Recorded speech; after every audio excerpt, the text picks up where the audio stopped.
guys, I'm Chris. Hey everybody, I'm Robert. And we are the Film Flamers. That's right. And we are here and queer, and it's Pride Month, and we like to talk about things that are gay or gay adjacent in June. Sometimes, yeah. Sometimes why. Mm-hmm. And this month, we're going to talk about a really fun, campy, queer-coded classic film. Right. From possibly the first, and most notorious out director, which was very brave at the time. That's right. Mr. Whale. Mr. Whale. As you recall, we covered Gods and Monsters a few Pride months ago, maybe? Yeah. And that title is from a line in this movie, actually. That's right. So here we are to talk about Gods and Monsters. Again. Bride of Frankenstein is a 1935 American Gothic science fiction horror film and the first sequel to Universal Pictures' 1931 film Frankenstein. Shocking. As with the first film, Bride of Frankenstein was directed by James Whale, starring Boris Karloff as the monster and Colin Clive as Dr. Frankenstein. Joining the cast are Elsa Lanchester as the bride and Ernest Thesiger as Dr. Pretorius. Dr. Septimus Pretorius. Although, yes, and I did notice that they billed Boris as just Karloff, like the Karloff. Karloff. I don't know I don't know if they did that in the first one. I don't think they did. Probably not. I think he just got so famous from that movie that they just said Karloff. And I think it stuck with him for the rest of his life, kind of, you know? Mm-hmm. But The Bride of Frankenstein takes place immediately after the events of the earlier film, and it's rooted in a subplot of the original Mary Shelley novel Frankenstein or the Modern Prometheus. Its plot follows a chastened Henry Frankenstein as he attempts to abandon his plans to create life, only to be tempted and finally blackmailed by his old mentor, Dr. Pretorius, along with threats from the monster into constructing a bride for said monster. May we never be chastened. Since its release, the film's reputation has grown, and it is now frequently considered one of the greatest sequels ever made. Many fans and critics consider it to be an improvement on the original, and it has been hailed as Whale's masterpiece. Okay, listeners. Alone bad, friend good. This is Bride of Frankenstein. Meow! Yeah, fucking cat sounds.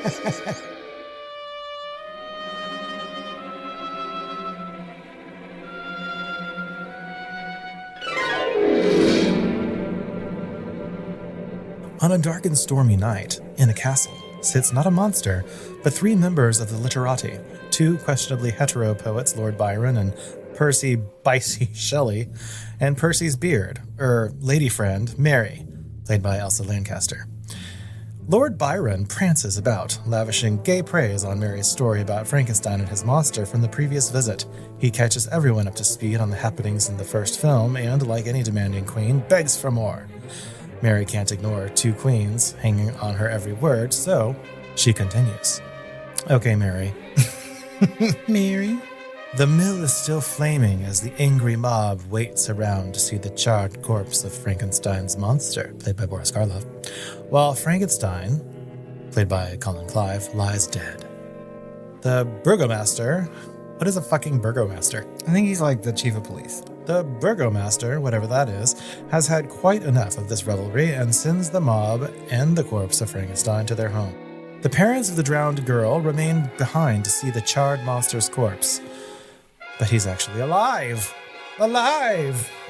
He's survived the fire and kills the parents, finishing off the entire family. He then sets off to seek his fortune. Meanwhile, Frankenstein's grieving widow, Elizabeth, played by Valerie Hobson, allows housekeeper Minnie, Una O'Connor, to bring in her intended husband's body to be displayed on the table. But he's actually alive! Alive! Elizabeth nurses him back to health, and Frankenstein renounces his creation, but feels he may still be destined to play God and tinker with life, which greatly upsets her. There's a knock at the door, and Minnie greets Dr. Septimus Pretorius, played by Ernest Thesiger, who prances inside and flamboyantly demands to speak with Frankenstein at once, alone, in the middle of the night. You see, Dr. Pretorius is Frankenstein's former ex and mentor, who was ousted from the school for knowing too much. Dr. Pretorius isn't there for a quick hookup. He's in it for the long haul and wants to create life with another man. And Frankenstein would be the obvious choice. He has a castle. He's a catch. He has a castle and a staff. He takes Frankenstein to his nearby lab because apparently he lives close enough to be seen on Grindr, and he can host. There, he shows Frankenstein his little creations, tiny humans he's made from scratch. He wants more, though. He wants to create a mate for the monster by developing a brain, and for Frankenstein to make a body for it. Frankenstein reluctantly agrees. The monster, frolicking around looking for friends, saves a young woman from drowning, but she is horrified. A mob is yet again raised, and the monster is captured. He's wicked strong, though, and escapes back into the woods where he stumbles upon a blind hermit who's lonely as fuck. He can't see how hideous the monster is, and the pair set up house together.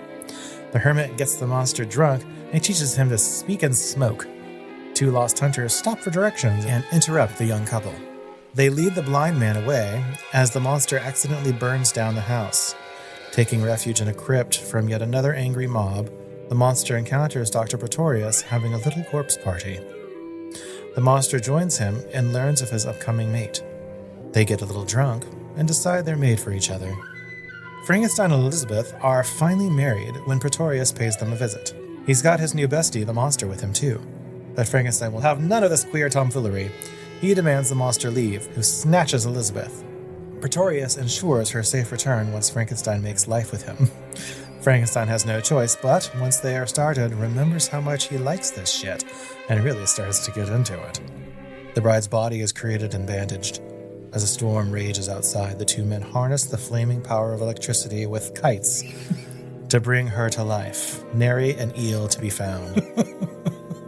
They realize they've succeeded, and the two men help their baby take her first steps. Having unbandaged the bride, also played by Elsa Lanchester, and given her a fabulous makeover, the time has finally come for the monster to meet his mate.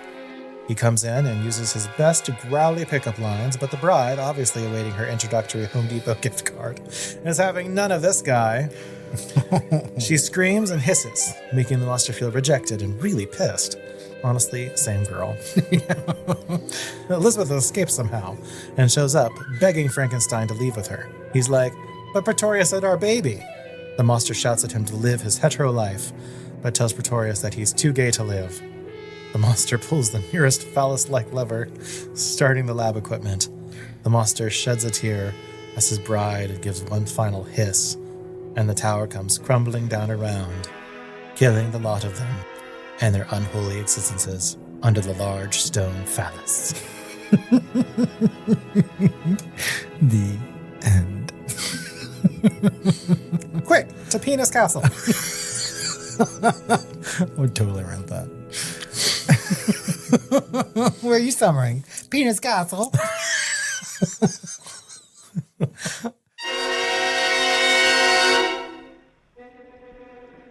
Bride of Frankenstein was released on April 20th, 1935. The film would prove to be a success for Universal, bringing in $2 million, which is about $36 million today, against a budget of around $400,000. My goodness, it's a lot. A Bride of Frankenstein has a 98% on Rotten Tomatoes and is certified fresh. The audience score sits at 87%. The site's consensus reads, "An eccentric, campy, technically impressive, and frightening picture, James Whale's Bride of Frankenstein has aged remarkably well." Metacritic assigned the film a score of 95 out of 100, indicating universal acclaim. The film was critically praised upon its release, although some reviewers did qualify their opinions based on the film's being in the horror genre. As always, the New York World Telegram called the film good entertainment of its kind. The New York Post described it as a grotesque, gruesome tale, which, of its kind, is swell. And the Hollywood Reporter similarly called the film a joy for those who can appreciate it. Good God. Wouldn't you say that for about any kind of art? Yes. No, but like qualifying fucking horror. I mean, the horror ghetto just existed forever. Yeah, they didn't want to judge it. Or they didn't want to be judged for liking it. Yeah, exactly. Variety did not qualify its review. It said, "It is one of those rare instances where none can review it or talk about it without mentioning the cameraman, art director, and score composer in the same breath as the actor and director." Variety also praised the cast, writing that Karloff manages to invest the character with some subtleties of emotion that are surprisingly real and touching. Thesiger as Dr. Pretorius is a diabolic characterization if ever there was one. And Lanchester handles 2 assignments, being first in a preamble as author Mary Shelley, and then the created woman. In the latter assignment, she impresses quite highly. Quite. Oh my goodness. It does have some accolades and legacy. At the Academy Awards, it was nominated for Best Sound Recording, but it lost to Naughty Marietta. I need to see that movie. For real. I didn't even know it existed.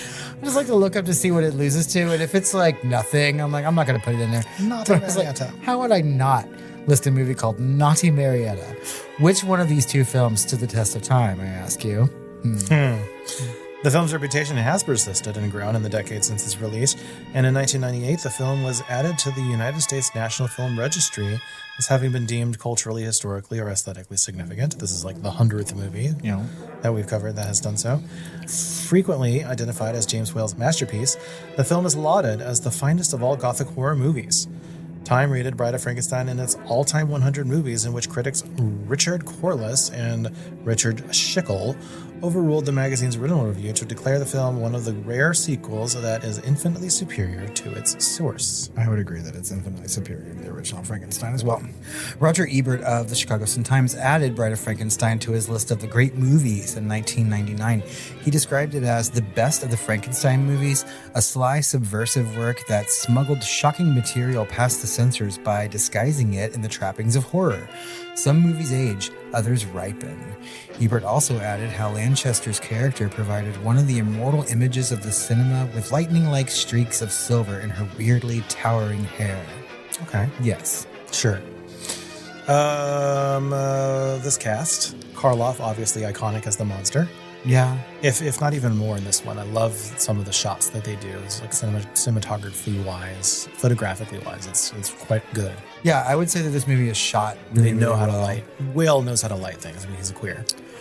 Yeah, for sure. And there are some scenes of other cast members too, where like he plays around with lightness and dark, and it looks really good, especially during like the creation scene. And so, but I also think that they probably like did a better job of the makeup on Karloff in this one as well.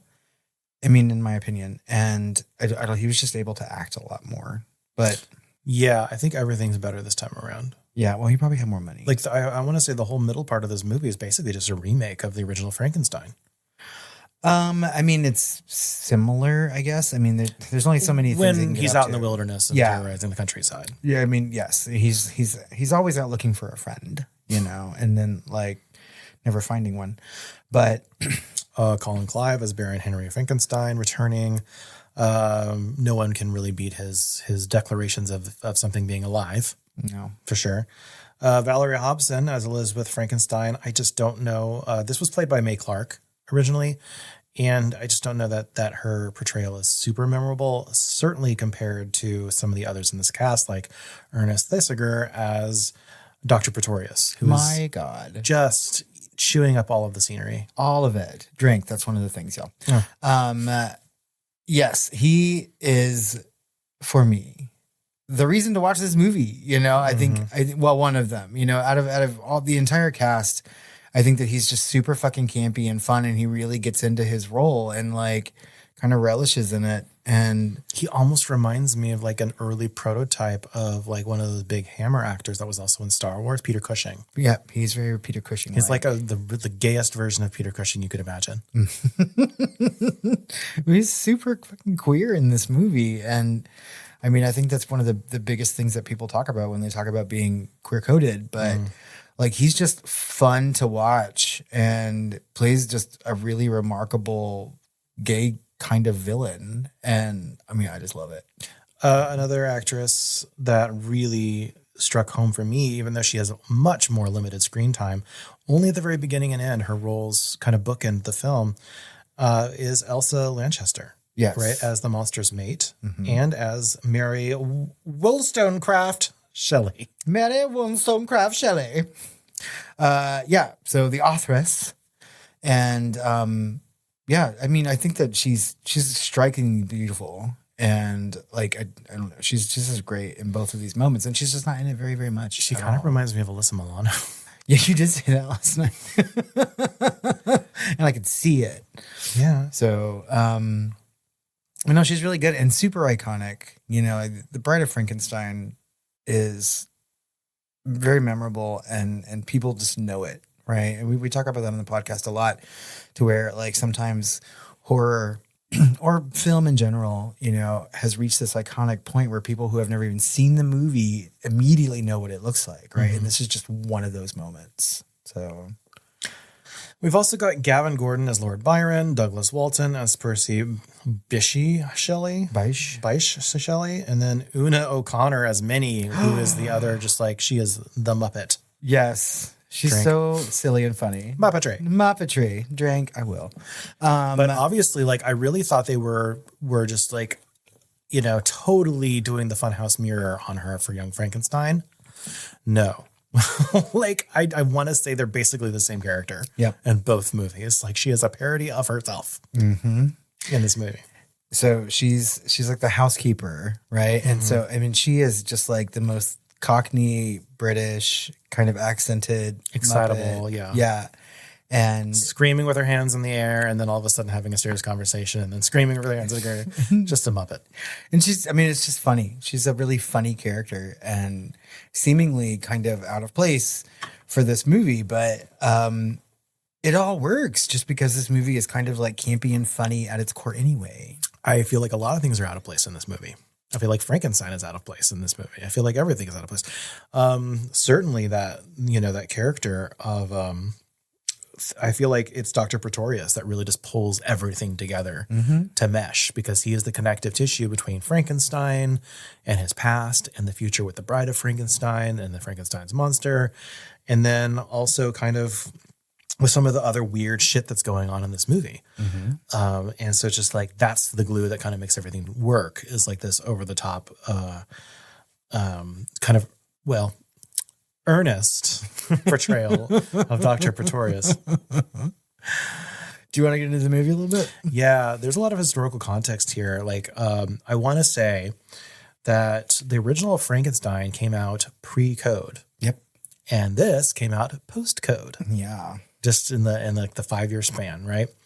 And so Bride of Frankenstein was released in 1935 after the enforcement of the Hays Code, which actually came into place in 1934.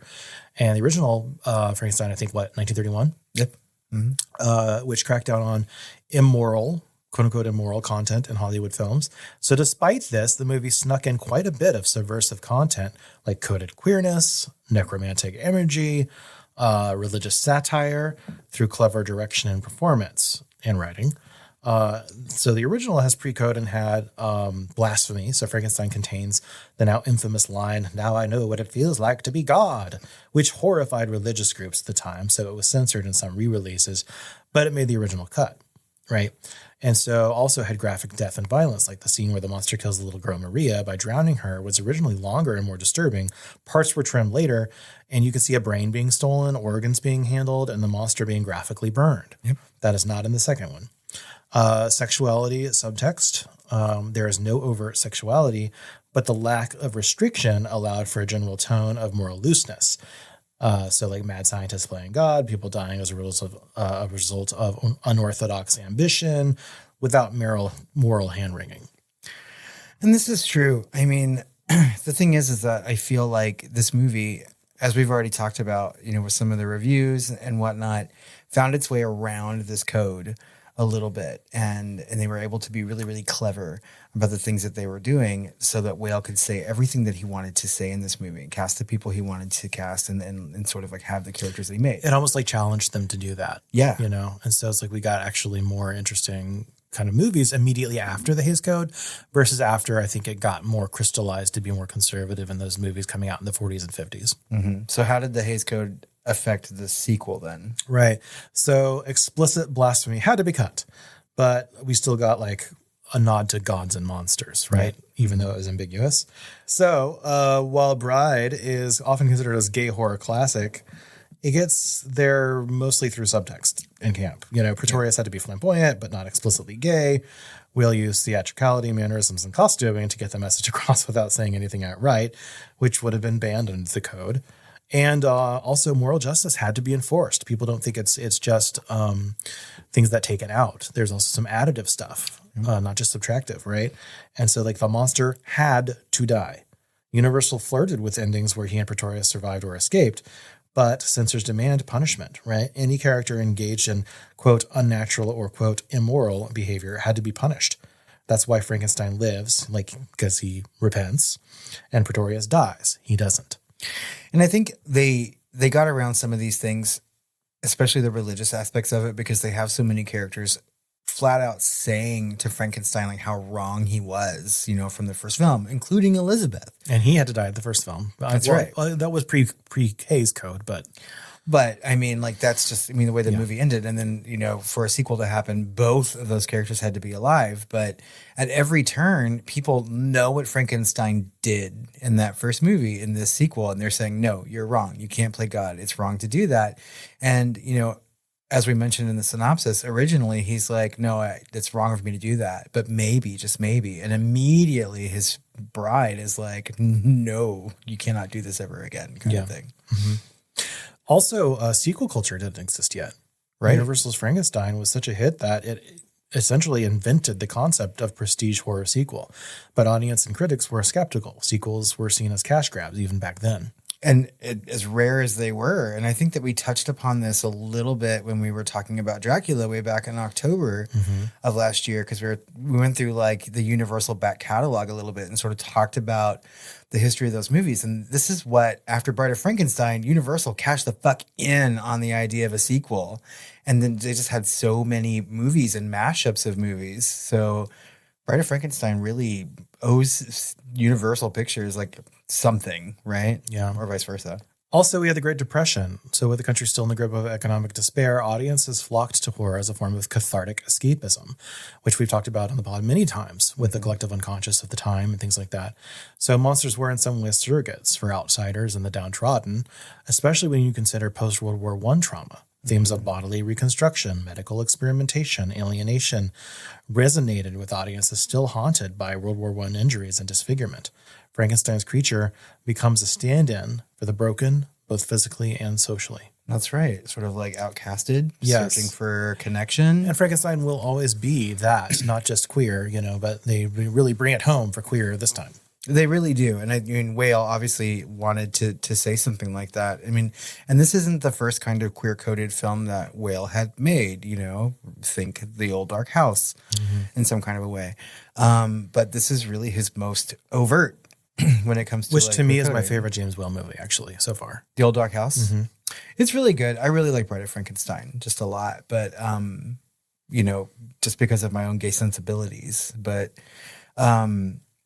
I don't know. I feel like as art itself was sort of entering into this modernist period post World War I, everything was kind of like this. Everything was more about the individual and a loner, and it would only get more into that as the 20th century progresses. So, but this is a really early kind of look into what art and literature and film would become in the 20th century, especially the early parts of it. Do you want to get into the production facts a little bit? Yeah, because I honestly don't know much about how this movie was made. Well, it's funny because it's fairly straightforward, actually, except for, of course, the new Hays Code stuff. Yeah. But we were would he just stuff his cast with all of his gay friends? And I'm pretty much, yeah, actually. Yeah, he did. I mean, yeah, that part I kind of knew. He was just you're gay, you're in. James Whale's queer inner circle, right? Mm-hmm. So Whale was obviously, as we discussed, an openly gay director in 1930s Hollywood, which is a rare feat. Reportedly filled the cast and crew with queer and queer-friendly collaborators that he knew of or was friendly with. And Ernest Thesiger, Dr. Pretorius, along with Elsa Lanchester, the bride, Mary Shelley, were both known for their theatrical backgrounds and camp-adjacent sensibilities. I would say that Ernest Thesiger, for sure, seemed to embrace the camp pretty well. Mm-hmm. So, I mean, including him, Pretorius is practically queer villainy personified, arch, foppish, and full of innuendo. His relationship with Frankenstein plays out like an old, gay ex trying to lure his closeted lover back into chaos. It's delicious. It really is. And the thing is that like when people talk about queer cinema and the history of it, like this movie is always brought up. I don't know. Have you ever read the book, The Celluloid Closet by Vito Russo, or seen the documentary that was made out of it? And he talks about these early characters that were queer coded in the 1930s and 40s, and even before that kind of, and he calls them sissies, right? Because you can't really outwardly say that they're gay, but they're given all these like stereotypical qualities of gay men, right? And Pretorius is a prime example of that. And anytime that you have these characters in movies like that, they always get their comeuppance in some kind of a way. I do feel like the tippy top of this is Suddenly Last Summer, which we also covered, I think, on Patreon. There was a Patreon episode. Yeah. Yeah. And that one is Tennessee Williams, so it's like super queer coded too, but they had to get around codes and things like that, especially through their use of like dialogue. And this one, they're not using dialogue so much as they are like the performance aspect of things and the camp aspects of things. So two sides to the coin. Yes. We've also got Elsa Lanchester's dual role. She played both Mary Shelley and the bride. One gave birth to the story and the other to the monster's would-be mate. Lanchester reportedly studied swans and Egyptian mummies to prepare for the bride's jerky alien movements. Where'd she study the hisses? Do swans hiss? And the cats were a big theme in this movie, I think. Yeah. With the Frankensteins, yeah. So Boris Karloff hated the speaking role. Karloff felt like giving the monster dialogue was a mistake and an undercut to the character's mystique. But the creature's iconic line, "We belong dead," remains a classic in horror history. I have to disagree with Karloff on this. I feel like having the monster be able to speak adds something to the character. Well, I think it makes it more interesting. It's in Shelley's book. Yes. That monster speaks, it learns to speak, and it talks to his creator, And I mean, while the creation of a May is part of the book's plot and action and a part of, the film that we covered on our last episode, it's not as big as it is in this movie. Like, they really embellished that subplot a lot for this. But having the monster speak is very important because, like, ultimately we should be paying attention to this monster's journey in life. That's the whole point of it, right? Life created and what it goes through and its similarities to our own. Yeah. So we've also got I really need to note about the visuals and the music for the miniature people scene, which doesn't really work with any other scene in this whole movie. It's very much like, this is Pretorius and this is his scientific chops to show that he has, skills and talents of his own, right? In a very special and an almost whimsical way, right? So Franz Waxman's score for Pretorius's homunculi, which is the little people, right, that he created in those jars, is proto-cartoon music, right? Whimsical, ironic, totally unhinged. It's also one of the earliest examples of character-specific leitmotifs in all of horror cinema. Right? Really? Yeah. Oh my God. Yeah.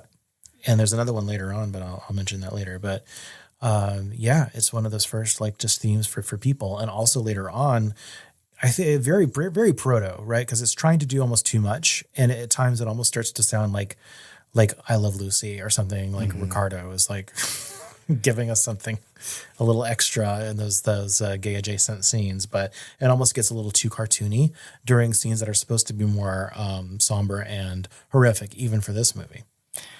And I mean, so there's a lot of experimentation going on there.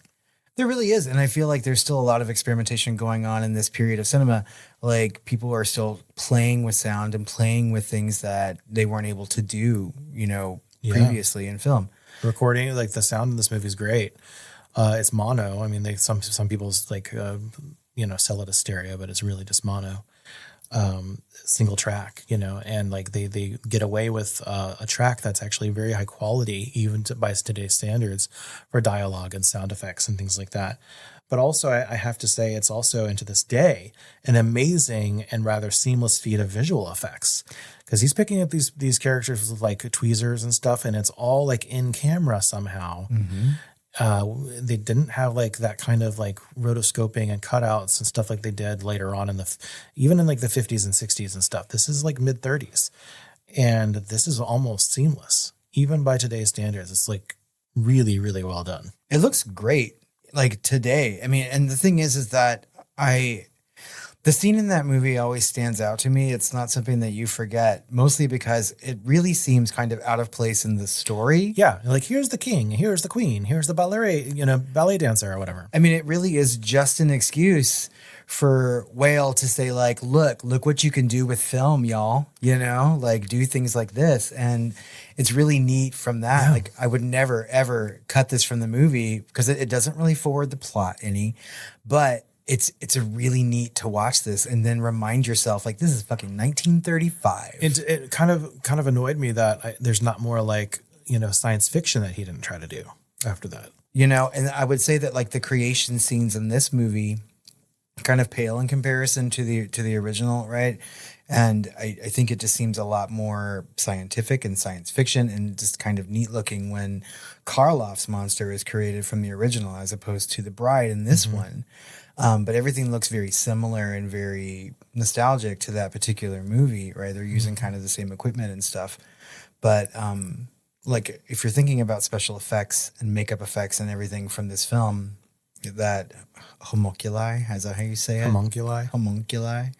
Like it just really is fucking neat. And it's something that I would just use as a clip to show people like how pioneering the art of filmmaking like really is and how interesting like developments can be. Well, they also gave it like a fuck you to like visual effects artists. Cause like, you can actually go watch like those effects artists on YouTube. I think they did the scene, and it's like they had to account for a lot of things because they didn't just have these little people running around, which would be like a different plate. They were behind glass that had to reflect, not only reflect the set around them, like, but also show the character of whatever his name is, Pretorius through the glass, right?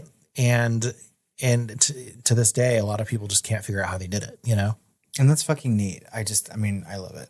And I think that, if anything, and I know that like Whale didn't create the effects really for this, but being a competent director shows and stuff like that. And I think it's amazing. Yeah.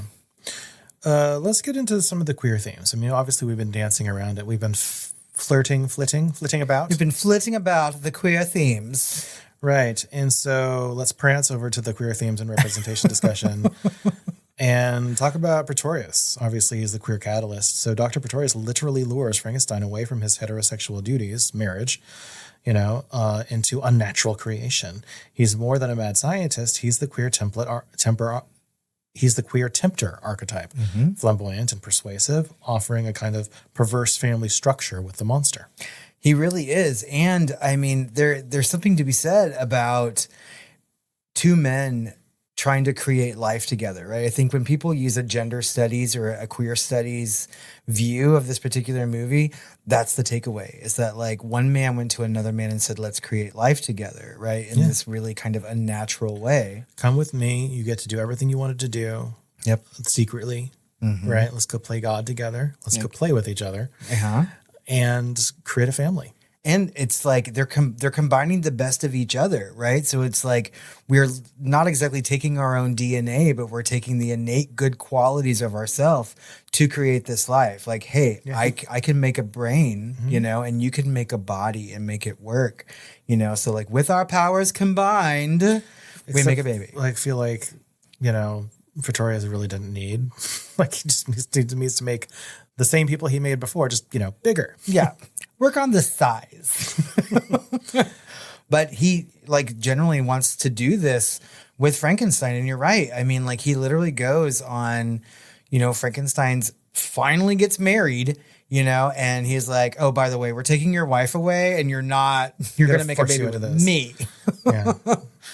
So Pretorius really is like the queer character in this movie, and is very tempting and very like Angels in America all over again. Oh my God. Right. But yeah, he's the one. And of course, like he had to die. He had to die in this in some kind of terrible way. Yeah. And I feel like the monster, I mean, as we've already said, he's more like the other. I don't know that we want to assign too much that he's the queer other, because in the first film he does kind of signify anyone that's kind of outcast, not just queer, right? Yeah. From the like with the war-torn disfigured to anyone else like that, right? And so the monster remains a symbol of that outsider desiring love but rejected by society. His failed connection with the blind hermit and violent rejection by the bride mirror queer experience of longing, misrecognition, societal punishment, or any other, really. Yeah. I mean, like, monsters have always represented kind of the other in society, and their plight is sad, you know, and I think we're supposed to realize that. In this particular film, I feel like the monster, especially in his scenes with the hermit, can also be really read in a queer studies kind of way, just because they really create this kind of like domestic life together, you know, and one is teaching the other, they're providing to each other as a couple would do, and like kind of living harmoniously in their own home. And that could be like really overstating or like reaching, but I mean, I think you can see it. Either they get to live in bliss for a little bit, you know, until they're kind of like discovered and ousted. Yeah. So they could have lived forever, happily ever after, if those two hunters hadn't come along. We also got camp and duality. The film's loaded with high camp, especially with Thesiger, and melodrama, double meanings. It revels in artifice, be it theatrical lighting or hammering performances, and plays into the idea of identity as performance, a core queer theme. That's right. I mean, the performative aspects of being gay are important to us as gay people, right? And then also important for other people who are not gay to sort of like have a better understanding of who we are, right? And I think that's important for film too. I mean, like, things are kind of like dropped down to stereotype, especially in this particular time period, and still today. I mean, like, how we get so excited when we see a movie that has a gay character that's just gay for no good reason, right? And here, everything had to be performative. You had to show it in whatever way you could. You could not say gay, like literally. And it's like they're making a movie in Florida today. But I don't know. I feel like gay performativity is really important when you talk about like anything from this time period up until like the 90s, really. So yeah.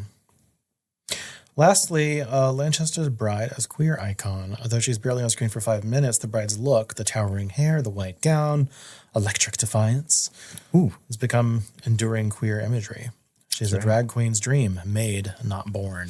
I have always wanted to go as the Bride of Frankenstein for Halloween, and my mom beat me to it. So I'm like, it's okay. I'm still going to do it one day. Yeah. But you're right. Like, gay people love the bride, you know? She's fucking fabulous. She's iconic. Yeah. And somehow they created an iconic look for Frankenstein, but they also created an iconic look for the Bride of Frankenstein without going the same route of design. They went almost in the exact opposite direction. That's right. And it's super interesting. I mean, she does have some like scarring on her face, but they're very careful to keep it like to the sides and under the chin, you know, and make her look just like beautiful and fabulous. And, you know, and that's kind of something that I think that some like, you know, gay art lovers would like. Like, it's the beauty, the aesthetic of it all, right? And it's just super important as a queer icon. And I mean, some people would also read her character as kind of gay too, the way that she like immediately dismisses men, you know? I mean, again, it could be reaching, but that's what theory is anyway, right? But like, she doesn't take the time to get to know him at all and is immediately dismissive of the person who's supposed to be her mate, who's introduced to as her mate. You know, but there's also something to be said about like forced marriage. It would have been interesting to see if she had like felt drawn to like Frau Verbissna or whatever the fuck the lady was. Harmony, yeah. Frau Verbissna. Elizabeth. Whenever we were watching this and they said someone's name is Frau, right? Frau some last name or something like that. Like, I very quietly went, nee. It was just like, it was fucking funny. But no, I feel like this is a really good movie to talk about for Pride Month, just because, you know, we have pretty much covered outwardly gay movies, or, you know, in the case of Gods and Monsters, a movie about a gay director. So we've kind of come full circle with Whale. And I think it's important to talk about the ways that gay filmmakers and gay actors in these time periods found ways to throw their identity into these pieces and into this work. I think it's super important for us to talk about the historical aspects of pride and everything that people do to be able to include themselves in their art, and how incredibly difficult it is to sort of like be an artist and try to work in that environment when the forces around you are trying to keep you down, you know? And if there's ever been a time in our lives to like reinforce the benefits of pride, like it's now, you know, because like things are starting to get attacked all over again. It didn't really stop, you know, but we all had a good period where you could speak kind of freely and be yourselves. And I feel like that's kind of under attack again. And we have to go back to things like Bride of Frankenstein and say, you know, no, we can still overcome it. Yeah. Ever a silver lining. We have some questions to ask about the Bride of Frankenstein, though. Oh? Is it a horror movie? Yes. Of course it is. It's a classic horror film. There's too many talking corpses in this movie for it not to be. I know. And some of those were alive. Were you scared while watching Bride of Frankenstein? No, that's a no. Yeah, it's not really frightening, although someone said it was. What did you rate it? I give it 3 stars. Okay. I was a little bored whenever Frankenstein's by himself and out in the woods and blah, blah, blah. Like, I just feel like the movie kind of just dies. Yeah. Every time one of the gays is not on screen. You're right. I mean, and I would agree with that too. I mean, I gave this movie 4 stars. I think it's a good movie. I think it's fun. I think it's enjoyable. It makes me laugh, and it kind of makes me sad, you know, in some parts. But I think the reason that I don't give it any higher than that are for the exact reasons that you say. We've already seen a movie where Frankenstein's monster is traipsing about the woods looking for friendship. Yeah, and I also just don't feel like the subtext really raises to the actual text. You know, like I just don't think it's there. I think it's still kind of a slave to its plot. Yeah. And, you know, it's still a 1935 movie, and it's, you know, I just can't really get into that, you know, from an artistic standpoint, other than to appreciate the image and the sound and things in and of themselves. But like the whole thing, I wasn't super entertained the whole way through. And also I was kind of shocked as my first time seeing this, that The Bride of Frankenstein is only really in the last 5 minutes, if that, you know, and for something so iconic, you know, I thought that was kind of a shame. Yeah, I think, I mean, in retrospect, I feel like if somebody were going to remake this movie, they might give that role a little bit more heft and more screen time. Yeah, I was shockingly surprised by the amount of like gay vibe and acting in this, but I was shockingly disappointed in the lack of the actual bride in the Bride of Frankenstein movie. Well, I think it's more about the creation, right? And I feel like that's where this movie is really good. You're right. It gets really boring when the monster is running around in the woods, but it's really interesting when the two scientists are coming together and sort of like foils for each other and still end up creating this, you know, like I don't mind watching a whole movie of that, you know, and I'm okay with the bride being in it for a very, very short amount of time. I think that, you know, the brevity of that character also kind of adds something to it and makes it more alluring and more, you know, compelling. You know, perhaps if it were in there longer, we wouldn't think the way of the bride that we do today, in a pop culture sense. I don't know. So, who's the hottest guy in the Bride of Frankenstein?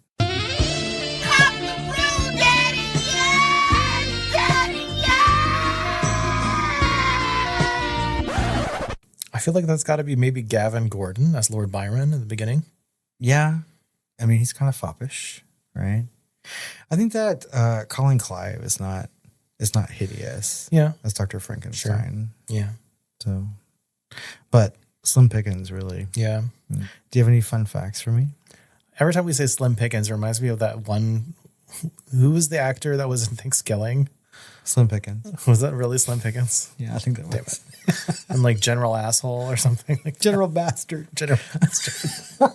Played by General Bastard. Oh my God, that deep dive will forever Come back to haunt us. I do have some fun facts. Okay. So Franz Waxman's score was stolen. The dramatic 3-note bride motif was later borrowed by Young Frankenstein, dum, dum, dum, Looney Tunes, and even The Simpsons. Well, I'm sure. Mm-hmm. Later on, censored crosses in some international releases. Censors removed religious imagery, especially Pretorius drinking gin from the skull in the crypt and mocking God. Whale's script had more blatant blasphemy that had to have been cut because of the Hays Code. Oh my goodness. He drank gin from a skull? Yeah, instead of just laughing at it. Yeah. I want to see that movie. Mm-hmm.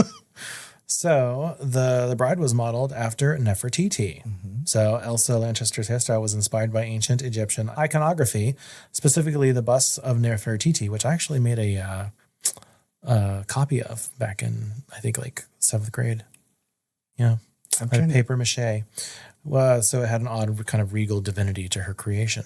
I have never really thought about this, but now that I'm like picturing the two in my brain right now. She's wrapped up like a goddamn mummy. Yep. And then they put the cape on her, and then she has that. The whole like up crown and back. thing. Yeah. Yep. Oh my God. Nefertiti's crown is famously kind of large and phallic. Oh my goodness. Tubular. Oh my God, you're right. Mm-hmm. They're almost the same. So Ernest Thesiger was a real-life needlepoint enthusiast who once promoted embroidery for injured World War I soldiers. He was the least likely mad scientist, which made him perfect. He embroidered stuff for World War I soldiers.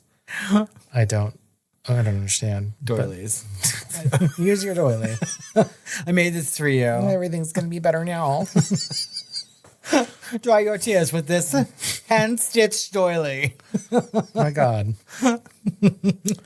So, next up, Whale's passive-aggressive casting. So, in the original, the studio overruled Whale on the casting of Baron Frankenstein, Frankenstein's father. And so, with the death of that character, Frederick Kerr, that actor, actually, he took the chance to purposely uncast Baron Frankenstein and wrote the character out completely with no explanation. Classic petty gay. Yep. Nope. Don't you dare cross Whale. He just won't be in this film. Yeah. We won't even have to mention that character. Nope. No explanation. In fact, they were calling Henry Frankenstein Baron by the time this movie rolls around. That's right. Yep. So finally, the original ending was even gayer. So early drafts of the script had Pretorius and the monster escaping together arm in arm. Like a monster, Bonnie and Clyde. The studio obviously nixed it. The Hays Code needed them dead. Dead as Castle Smash doornails. Dead in Castle Penis.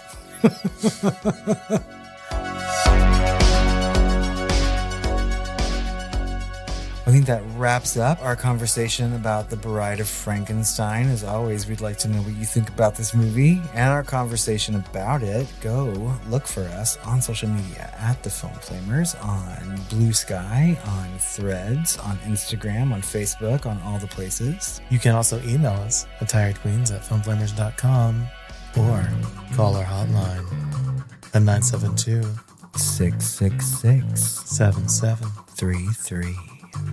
Oh, call our hotline and gain access to my Pretorius. Prick me with your needle.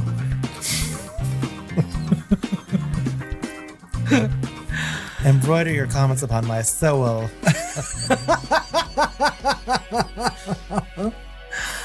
Well, Chris. Well, Robert. I think it's time for us to prance off arm in arm. Yeah. And have some sweet dreams. Yeah, but we're not making a woman. Not today. Unless she looks like Nefertiti. I'm sure we could do it. Enough of my TT. Damn it! That was good for the fucking Colin. I can't fly a kite.